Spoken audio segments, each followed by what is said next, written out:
नमस्कार दोस्तों, आपका स्वागत है क्रिप्टो वन स्टॉप सॉल्यूशन में। इस सीरीज का नाम है क्रिप्टो न्यूज। तो चलिए शुरू करते हैं। तो इसका वीडियो का टाइटल है that is a closure look at the stable industry in 2023। ठीक है।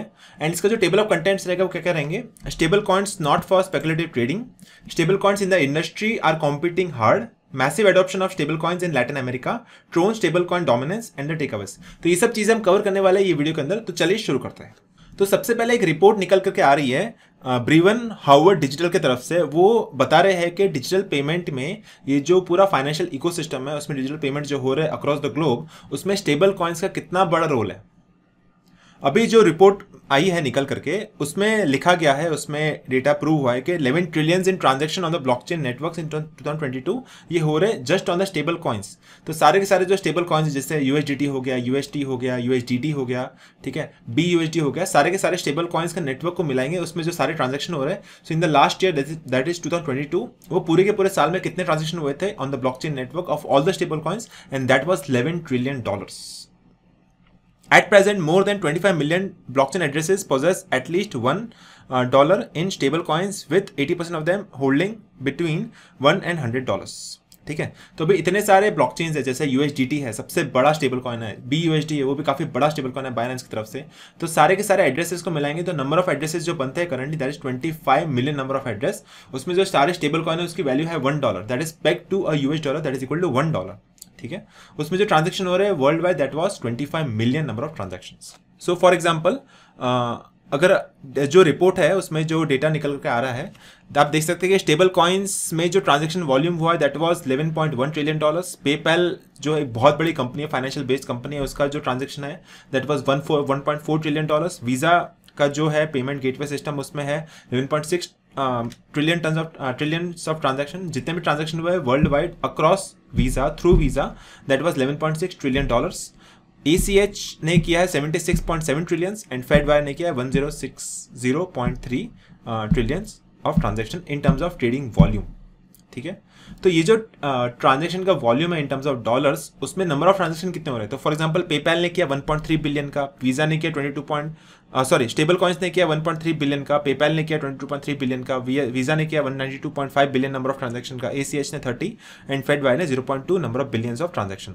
तो इतने नंबर ऑफ ट्रांजैक्शन हुए हैं एंड इतने ट्रांजैक्शन का जो टोटल वॉल्यूम निकालेंगे इन टर्म्स ऑफ डॉलर्स वो इतना निकल कर आता है for stable coins, PayPal, visa, ACH and फेडवायर respectively. ठीक है। तो ये है फिएट करेंसी के फॉर्मेट में। अगर हम देखते हैं मल्टीपल ऑफ स्टेबल कॉइन्स, ठीक है, अगर हम स्टेबल कॉइन्स का मल्टीप्लिकेशन देखेंगे, जो फिएट करेंसी वीजा का सब कुछ हुआ है ट्रांजैक्शन, वो स्टेबल कॉइन के रिस्पेक्ट में कितने मल्टीपल्स में है। सो फॉर एग्जांपल स्टेबल कॉइन का है 1x, 0.13x, 1.05x, 6.91 and 95.50 times in the stable coin market. ठीक है। तो इसका है ट्रांजैक्शन वॉल्यूम, ये जो है multiplier that was the transaction volume. And similar multiplier हमारे पास है स्टेबल कॉइन का ट्रांजैक्शन के फॉर्म में, कि कितने गुना ट्रांजैक्शन हुए स्टेबल कॉइन में एंड कितने का ट्रांजैक्शन हुआ स्टेबल कॉइन में of the multiplier with respect to the fiat currencies across various platform such as Visa, PayPal, ACH and Fedwire. अभी जो stable coin have also proven their resilience amid the crypto currency bear market. इसका क्या मतलब है? अगर for example bitcoin है, अगर Bitcoin का प्राइस काफी गिरता है तो दैट मीन्स बिटकॉइन का प्राइस गिरा, दैट मीन्स इंटरेस्ट काफी कम आ जाएगा लोगों का, तो काफी लोग डर जाएगा, पैनिक हो जाएगा, सेल कर देंगे। लेकिन स्टेबल कॉइन का अच्छी बात यह है कि स्टेबल कॉइन का प्राइस हमेशा स्टेबल रहता है, which is at $1, it is peg to $1। ठीक है। तो अगर बिटकॉइन का प्राइस गिरता है या उठता है इन द बेयर मार्केट और the bull market, the stable coin का प्राइस स्टेबल ही रहने वाला है। ठीक है। तो इतना फ्लक्चुएशन नहीं होंगे ट्रांजैक्शन में, बिकॉज स्टेबल कॉइन का एक मेन पर्पस ये है कि अक्रॉस द ग्लोब जो रेमिटेंस फीस है, जैसे कि अगर फॉर एग्जांपल कोई स्टूडेंट है, अगर वो स्टूडेंट इंडिया में रहता है एंड वो जा रहा है पढ़ने के लिए यूएस में या फिर जॉब करने जा रहा है यूएस में, तो अगर यूएस में कुछ अर्निंग है अगर उसको इंडिया में ट्रांसफर करना है तो अब क्रिप्टो फॉर्मेट में भी ट्रांसफर कर सकता है थ्रू स्टेबल करेंसीज। ठीक है। तो अगर उससे बिटकॉइन का उतार चढ़ाव फर्क नहीं पड़ेगा स्टूडेंट को जो भेजना है इस लिस्ट से। अगर फॉर एग्जांपल कोई बंदा है और इंडिया में रहता था, यूएस में गया, जॉब कर रहा है, उसको सैलरी आ रही है, फिक्स सैलरी आ रही है, वो चाहता है कि उसके सैलरी को कन्वर्ट करके क्रिप्टो करेंसी के फॉर्मेट में, क्रिप्टो में एक स्टेबल कॉइन के करेंसी में डाल करके वो स्टेबल करेंसी को इंडिया में जब भेजेगा तो उस पर कोई फर्क नहीं पड़ेगा बिटकॉइन का प्राइस ऊपर गिरेगा या नीचे गिरेगा, उसकी जो सैलरी आ रही है वो आ रही है, दैट इज फिक्स्ड। वो सैलरी का कुछ परसेंटेज वो क्रिप्टो में कन्वर्ट करेगा, स्टेबल में कन्वर्ट करेगा, and then he can transfer the stable coins to India directly without being affected to the Bitcoin price. अभी जो नेक्स्ट डेटा पॉइंट है, while the stable coin market capitalisation dropped around 24% from it peak, this decline was not notably less severe compared to the other cryptocurrencies। ठीक है, that means अगर Bitcoin का market cap काफ़ी ज़्यादा उतार चढ़ाव होता भी है तो भी स्टेबल कॉइन का जो मार्केट कैप है वो इतना डिफरेंस नहीं आएगा, because of the reason as I previously mentioned. अभी जो नेक्स्ट डेटा पॉइंट है, centralised exchange volumes have fallen by 64% and decentralised exchange volumes by 60% since the month of December 2021। ठीक है, अभी सेंट्रलाइज्ड और डिसेंट्रलाइज्ड होता क्या है? जैसे कि बाइनेंस एक सेंट्रलाइज्ड एक्सचेंज है, KuCoin एक सेंट्रलाइज्ड एक्सचेंज है, ठीक है, बाइबिट एक सेंट्रलाइज्ड एक्सचेंज है। ये बहुत बड़े बड़े सेंट्रलाइज्ड एक्सचेंजेस है, बहुत बड़े बड़े कंपनीज है, वो एक एस्टैब्लिश्ड उनके फर्म्स है, एस्टैब्लिश्ड बिल्डिंग्स है, एस्टैब्लिश्ड लोकेशंस है वर्ल्ड वाइड। ठीक है, वो सेंट्रल तरीके से ऑपरेट कर रहे हैं वर्ल्ड वाइड। बहुत सारे डिसेंट्रलाइज्ड एक्सचेंजेस है जो ब्लॉकचेन पे ऑपरेट कर रहे हैं। तो अगर ब्लॉकचेन पे आप ऑपरेट कर रहे हो दैट मीन्स कोई गवर्नमेंट का ट्रैक नहीं हो सकता उस पर, एंड वो ब्लॉकचेन पे ऑपरेट कर रहे हो, आपके फंड्स भी सेफ है ब्लॉकचेन के ऊपर, बिकॉज ब्लॉकचेन को डायरेक्टली हैक करना बहुत मुश्किल है, because it is highly secure network. लेकिन सेंट्रलाइज एक्सचेंज का नुकसान ये है कि वो हैक भी हो सकते हैं एंड वो बंद भी हो सकते हैं एंड गवर्नमेंट का कंट्रोल भी उसके ऊपर। ठीक है, तो अगर हम फॉर एग्जांपल लिस्ट को देखेंगे जो डिसेंट्रलाइज्ड एक्सचेंजेस है, जैसे कि DYDX, it's the world's largest decentralised crypto currency exchange which is having a market share of 27%। जैसे यूनिस्वैप हो गया, उसका मार्केट शेयर है 14%। काइन प्रोटोकॉल पॉलीगॉन नेटवर्क पे विच is having a market share of 14% and so on. तो इस तरह से सारे के सारे डिसेंट्रलाइज्ड एक्सचेंजेस है which are operating, but the largest decentralised exchange is DYDX। सबसे फायदा ये है कि it is decentralised, it is operating on blockchain, it is highly secure and government के कंट्रोल में नहीं आता है वो। दैट्स वाई, और इसमें KYC की भी जरूरत नहीं है। That's why it's a good thing to trade on decentralised exchanges, because वो कभी हैक नहीं होंगे, बंद नहीं होंगे, गवर्नमेंट कंट्रोल नहीं है, टैक्सेस नहीं है, and you can easily trade and hold your funds on decentralised exchanges. अभी जो नेक्स्ट डेटा पॉइंट है, the report highlights a crucial point, the majority of stable coin holdings are found in externally owned accounts. इसका क्या मतलब है? अभी जैसे मैंने आपको बताया कि 3 टाइप के कैटेगरीज ऑफ अकाउंट हो सकते हैं, जैसे कि एक हो सकता है जो वॉलेट है जो सेंट्रलाइज एक्सचेंज में, एक वॉलेट हो सकता है डेक्स के एक्सचेंज में हो सकता है, जैसे कि DYDX अकाउंट है, वो एक डिसेंट्रलाइज्ड एक्सचेंज है, उसके वॉलेट में कोई होल्ड कर सकता है बंदा, या फिर वही बंदा होल्ड कर सकता है सेंट्रलाइज्ड एक्सचेंज में, या फिर एक अलग से वॉलेट में होल्ड कर सकता है to store the crypto currency, या फिर एक प्राइवेट कीज में होल्ड कर सकता है, या फिर अलग से हार्डवेयर में स्टोर कर सकता है, कोल्ड स्टोरेज में स्टोर कर सकता है। तो मल्टीपल तरीके हैं उसके होल्डिंग को स्टोर करने के लिए। बट ये जो एनालिसिस हुई है, ये खाली एनालिसिस हुई है डेक्स के एक्सचेंजेस को कैलकुलेट करके या सेंट्रलाइज्ड एक्सचेंज को कैलकुलेट करके ही एनालिसिस हुई है, लेकिन जो कोल्ड स्टोरेज में है वॉलेट्स पे सारे स्टेबल करेंसी स्टोर्ड है, उसके एनालिसिस में ये सब कंसिडरेशन में नहीं आया है। अभी जो नेक्स्ट डेटा पॉइंट है वो पेपैल की तरफ से। पेपैल ने हाल ही में एक नया crypto currency stable coin launch किया which is known as PYUSD, and उसका जो लॉन्चिंग के बाद जो 90% ऑफ द स्टेक था, वो स्टेक था पैक्सोस ट्रस्ट के पास, एंड उसमें से बचा हुआ जो 10 में से 60% है वो खाली मार्केट में सर्कुलेशन में था।